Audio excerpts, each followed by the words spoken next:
Mumwe muzvinabhizimusi wekubulawayo anonzi John Madzikatire, uyo aizivikanwa nekuve muridzi wenzvimbo yekutandarira iyo ine mukurumbira muluvhevhe inonzi Kochigumira Shisanyama. John awanikwa akafa uye zviri kufungidzirwa kuti angange azviuraya.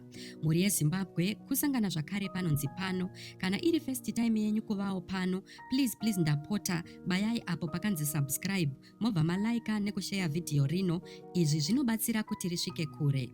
Madzikatire's lifeless body was discovered near his girlfriend's house in Cowdrey Park on Saturday night. He reportedly had a gunshot wound in his head, raising suspicions that he took his own life.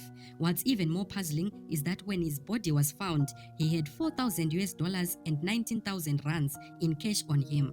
Pachishona zviri kunzi mutumbi waJohn wakawanikwa pedyo nemba yemusikana wake kuCowdrey Park nezuro manheru. Anonzi akange aine ronda rekupfuurwa nepfuti mumusoro, izvo zvaita kuti afungidzirwe kuti pada akazviuraya.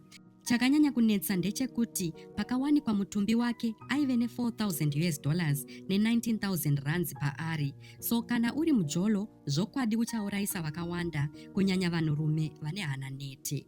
Nhau dzerufu rwaJohn Madzikatire dzakonzera kusagadzikana mubulawayo yose. Shisanyama yake inonzi Kochigumira, well-known spot for entertainment and relaxation, making him a familiar figure in the community.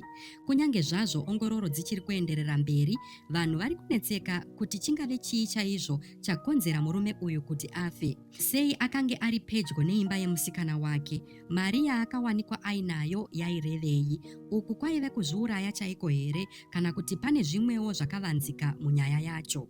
Vamwewo ndivo vapawo matheories avo vachiti mukomana akapfuudzwa nematsotsi akatumirwa nevaigodoka nebhizinesi rake. Vamwewo ndo vanoti pamwe akangosanganawo nembavha achienda kunoshanyira girlfriend yake. Vamwe vakati mukomana ainge akaromba as usual.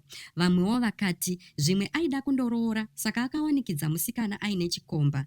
It doesn't make sense at all.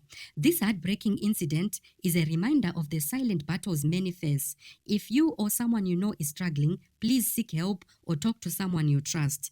Our thoughts and prayers go out to the Madzikatire family during this incredibly difficult time. Rest in peace, John Madzikatire.